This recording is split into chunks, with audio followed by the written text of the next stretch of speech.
یو عیسائی او مسلمان روانو په لاره باندې ملګري شو سفر کوي روان دي اوږد سفرو د مسلمان سره خپل خوراک دی د عیسائی سره خپل خوراک دی دواړه په لاره باندې روان دي چونکې سفر یې یو ځای ته و نو دواړه په یو ځای روانو او دواړه چې کله د روټۍ او د چای وخت به شو بس کې به راستل او یو ځای به یې خوراک وکړو اوس د دې دواړو 2 ورځې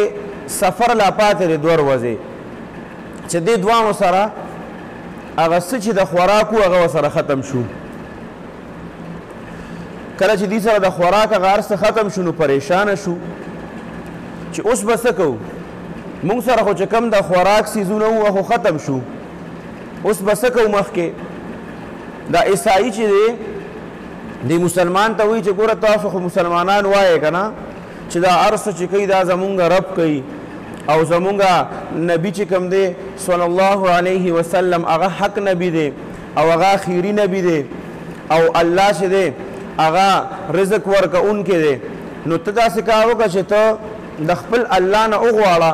چې مونږ دپاره د یو وخت د رزق بندوبست وکړي چې مونږ دپاره نن د روټۍ بندوبست وکړي او مسلمان ورته وایي چې ټیک ده هغه مسلمان داسې سیټ ته شو یو 2 رکعته نفل یې وکړو او داسې یې وکړو نفل یې وکړو مزیدار په خشوع او وضو سره بیا کېناسته او الله ته لاس اوچت کړو او الله نه دعا غواړي چې یا الله ګوره دا عیسائی دی ما سره او ده ما ته ووایي چې ته د خپل رب نه وغواړه نو یا الله زمونږ د روټۍ بندوبست نن ته وکړې کنې زه به دې عیسائی ته مختورن شمه ده ته به ډېر زیات پاتې راشمه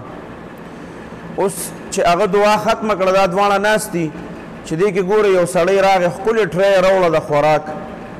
ښکلې خوراکونه دي پکې ګرمې ګرمې روټۍ دي پکې او هغې ته یې کېښوده وایي دا والې تاسو وخورئ د هغه ورځې کار خو وشو مسلمانه مو خوړه ورسره عیسائی مو خوړه اوس یو ورځ خو ختمه شوه یو ورځ پاتې شوه چې کله سبا شو نو دا مسلمان د عیسائی ته وایي چې نن ستا نمبر دی نن چې دی نو ته به د روټۍ بندوبست کوې چې په هره طریقې کې به دا عیسائی چې کوم دی دی داسې سیټ ته شو او لاسونه یې اوچت کړو بس دی دا مسلمان وایي خو چېرته پته نه لګي د خپل نبي واسطه به ورکوي الله له د دې به خپل څه قسمه غوښتنه یا هغه قسم باندې به یې غواړي اوس چې ګوري هغه چې دا دعا نه وه ختمه کړې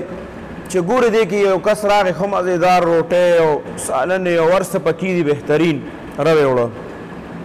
بس دا مسلمان په زړه کې خفه شو چېرې زه خو مسلمان وم ما د خپل الله نه وغوښتل نو الله ماله راکړه نو زه خو مسلمان وم ځکه یې ماله راکړه خو دا خو عیسائی دی چې دله الله ولې ورکړه دا خو زمونږ نبي صلی الله علیه وسلم نه مني نو دله څنګه دا الله ورکړه اوس په دې پریشانۍ کې دا عیسائی ورته وایي چې خفه کېږه ما ته دا روټۍ وخوره نو تا ته زه 2 خوشخبرۍ وروم 2 خوشخبرۍ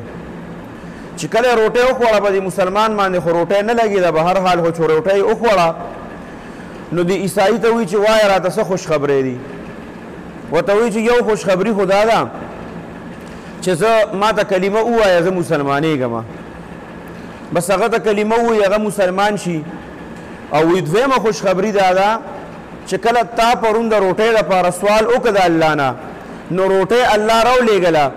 نو ما ویل چې یاره د دې مسلمانانو دا دین حق دی نو ما دا فیصله وکړه چې یو خو به زه مسلمانېږم دویم چې ما کله د الله نه دعا غوښته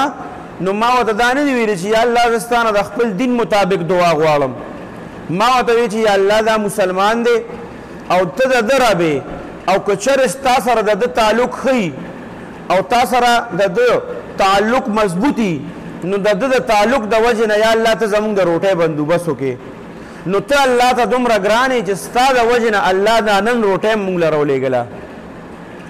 نو که چېرې د ده الله سره تعلق کمزوری وی او الله سره تعلق نه وی